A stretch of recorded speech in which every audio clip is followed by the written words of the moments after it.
asked my brother not to bring his girlfriend to my wedding.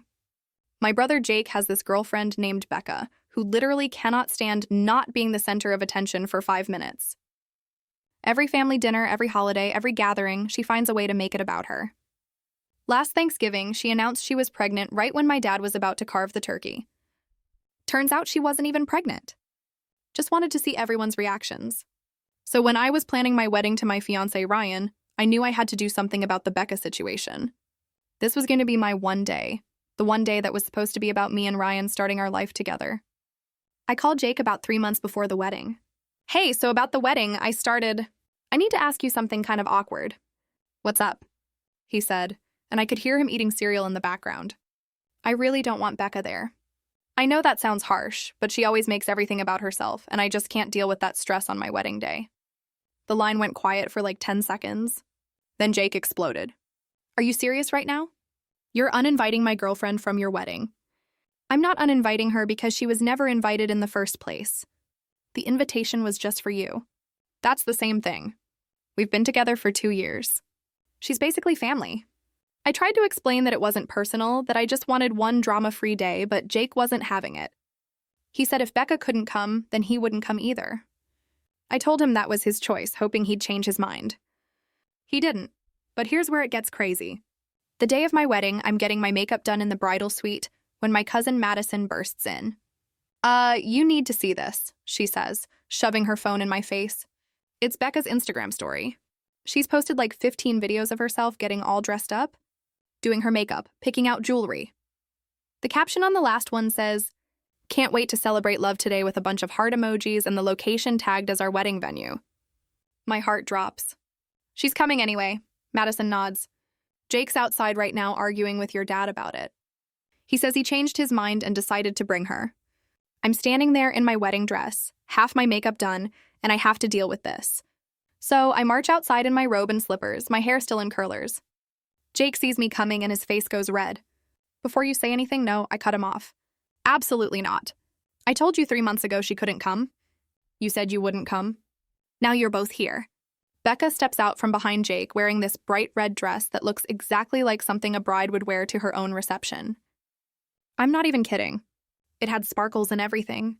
I just wanted to support you on your special day, she says in this fake, sweet voice. I brought you a gift and everything. Get out. I said both of you right now. Jake starts yelling about how I'm being a bridezilla and how Becca just wants to be supportive. Meanwhile, Becca is taking selfies in front of the wedding decorations. That's when my dad steps in. He grabs Jake by the arm and says, "You made your choice 3 months ago. You can make it again right now. Either she leaves and you stay, or you both leave." Jake looks at me, then at Becca, then back at me. I'm literally holding my breath. He chooses Becca. They both storm off, but not before posts another Instagram story about how some people are just too selfish to share their happiness while filming our wedding venue in the background. The wedding went perfectly after that.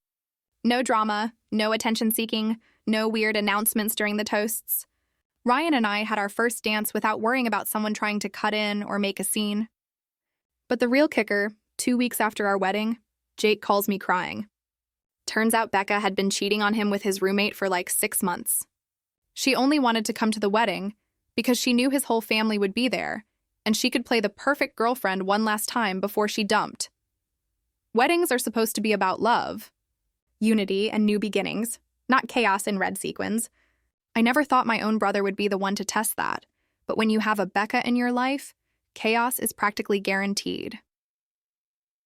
The morning of the wedding had started off perfectly. The sun was out, the flowers looked beautiful, and my bridesmaids were laughing while I sat getting my makeup done. I actually remember thinking, maybe everything will go smoothly after all. Famous last words. When my cousin Madison ran in with that look on her face, I just knew it had something to do with Becca. The moment I saw the Instagram stories, her slow-motion makeup videos, her twirling in that sparkly red dress, and the location tag matching my wedding venue, I felt my stomach twist. I'd told Jake months ago this would happen. He didn't believe me. Marching outside in my robe and slippers probably wasn't the elegant bridal moment I'd envisioned, but at that point, I didn't care. There she was, standing next to Jake, smiling like she'd just walked the red carpet. The nerve of her, the glittering red dress, the phone in her hand mid-selfie, pretending to support me while hijacking my day. When I told them to leave, Jake started yelling, calling me a bridezilla. Becca just stood there, pouting and filming herself. My dad, bless him, stepped in before I completely lost it. He gave Jake the simplest ultimatum. She leaves or you both do. And Jake chose her. Watching them walk away together, with Becca still filming for Instagram, felt like a gut punch. I'd always imagined my brother standing next to me that day, not storming off because of a woman who couldn't let someone else have a single moment in the spotlight. But once they were gone, something amazing happened. The tension disappeared. The air felt lighter. It was like someone had hit the mute drama button on my wedding. The ceremony went off without a hitch. The vows were beautiful, Ryan's mom cried, and everyone danced until midnight. For the first time in a long time, I felt genuinely happy, surrounded by people who wanted to celebrate love, not steal it. 2 weeks later, I got the call from Jake. His voice was shaky, broken in a way I'd never heard before. She cheated on me, he said. With my roommate? For months. I didn't say, I told you so, though I wanted to. Instead, I just listened while he cried.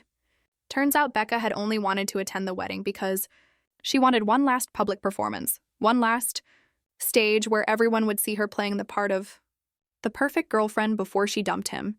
Jake apologized eventually. He admitted he should have trusted me, that I'd seen her true colors long before he did. It took everything in me not to remind him that those colors were bright red with sparkles. Now, whenever I look back at my wedding photos, I don't see what's missing. I see what's right. My husband smiling at me, my friends laughing, my family dancing together. No distractions, no fake drama, just genuine happiness. And as for Jake, he's doing better. He's single now and says he's done with drama queens. I told him next time he brings a girl home, she better not show up wearing sequins before sunset. Honestly, I don't regret a thing. My wedding day stayed mine, and Becca, well, she finally got the attention she deserved, just not the kind she wanted. Story. My wife posted a picture with her work husband. Captioned, my real partner. I commented on the photo. Congratulations, the divorce papers are on the kitchen table. Her boss's reaction. Chapter 1, The Post. It was a quiet evening when my phone buzzed. A notification from Facebook. There it was. My wife had just posted a picture of herself arm in arm with her work husband. The caption read, my real partner. My blood ran cold. The likes and comments were already rolling in. Her friends laughing, dropping heart emojis, and even her mother writing, finally, you found someone worthy. I didn't shout. I didn't call her. I didn't even text. Instead, I clicked comment and typed 11 words that would detonate her entire world. Congratulations. The divorce papers are on the kitchen table. The house went silent that night. I didn't sleep, but by morning when she walked into work, her boss had already seen it. And his reaction would change everything. Chapter 2, The Boss's Reaction. By the time my wife strutted into the office, her post was already the gossip of the building. She thought she looked bold, empowered, walking in like a queen. But her boss was waiting and he wasn't smiling. He called her into his office, shut the door, and slid his phone across the desk. On the screen was her post. Care to explain this? He asked flatly. She laughed nervously. Oh, that's just a joke.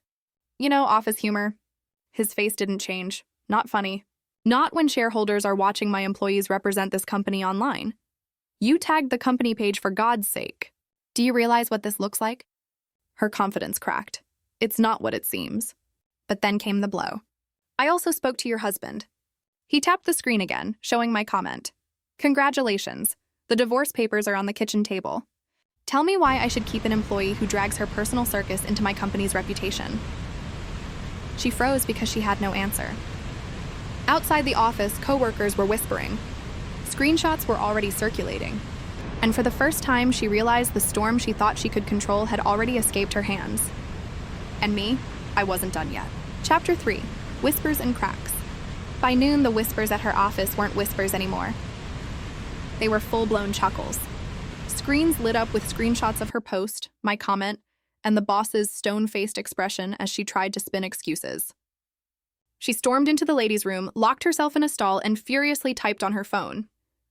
15 missed calls, 38 unread messages, all from me, number from friends, colleagues, even family, because I had already pulled the next string. I'd quietly shared her post and my reply to a private group, her family group chat.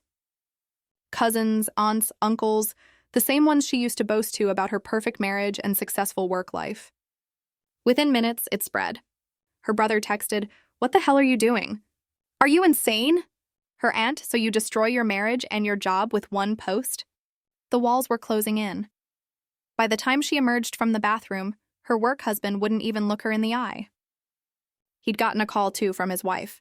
She had seen the post and she was on her way to the office. My wife's smug little empire, built on lies, arrogance, and public image, was now collapsing in broad daylight. And me? I hadn't lifted a finger beyond typing 12 words. Congratulations. The divorce papers are on the kitchen table. Chapter 4. When Worlds Collide. By the time her work husband's wife stormed into the office, the tension had reached a breaking point. The entire floor froze, employees whispering and peeking over cubicles like it was a live drama unfolding. The wife, eyes blazing, marched up to my wife's desk and slapped a stack of printed screenshots onto the table. "Care to explain this?" She spat, her voice shaking with fury. My wife stammered, her arrogance stripped away. It's just a joke. A caption taken the wrong way," the other woman scoffed. "A joke? Then why did you call my husband my real partner in front of the world? Why do you text him at 2 a.m.? Every head turned. Silence thickened like smoke. Even the boss, the same man my wife once bragged about having wrapped around her finger, looked disgusted. "You've embarrassed this company," he said coldly. "Take your things and go." Effective immediately. The HR rep didn't even give her a chance to argue. They handed her a box. Within minutes, she was walking the same hallway she used to strut through proudly, this time with coworkers smirking, phones raised, capturing her walk of shame. But the real collapse hadn't even started yet. When she reached home, the divorce papers were still there on the kitchen table, waiting like a final nail in the coffin, and taped to the envelope was one more thing, a print out of her own caption. My real partner? Chapter 5. The Spiral. That night, my phone buzzed nonstop. First came the angry calls, then the tearful ones. Finally, the desperate texts. It was just office banter. "You can't actually mean divorce. Please think of the children." But I didn't answer. Instead, I poured myself a drink, leaned back in my chair, and watched as her life imploded from a safe distance. By the next morning, her family knew. My mother-in-law, always so quick to defend her golden child, was now screaming into the phone. "How could you humiliate us like this?" Her friends unfollowed her faster than she could type explanations. The same colleagues who once envied her were sending each other memes with her caption, laughing at her downfall. Even her so-called work husband. His real wife filed for separation the very next day, citing infidelity. He moved out and left my wife to clean up the ashes. And then came the final blow. The company filed a lawsuit for reputational damage, citing violation of workplace policy. Her once flawless reputation was gone. She had mocked me, dismissed me, thrown away everything for a cheap thrill. But in the end, she was the one left begging. When she finally showed up at my door, her eyes red and swollen, she whispered, "Please, I have nothing left." I looked her dead in the eye. "You wanted a real partner. Congratulations, you're living with the consequences now." Then I closed the door. Epilogue, the final lesson. Weeks later, the divorce was finalized. The settlement. She walked away with nothing but debt while I kept everything I had worked for. But the most crushing blow didn't come from me. It came from our son. One Saturday, she showed up uninvited to his soccer game, trying to act like nothing had happened. She knelt down in front of him, voice trembling. "Sweetheart, it's me, Mommy." He looked at her, eyes cold, and said words that shattered her more than any lawsuit or scandal ever could. "Mommy, my real parent doesn't post captions. He shows up." Her face went pale. She reached for him, but he turned away and ran into my arms. I didn't say a word. I didn't need to. The silence was louder than anything I could have shouted.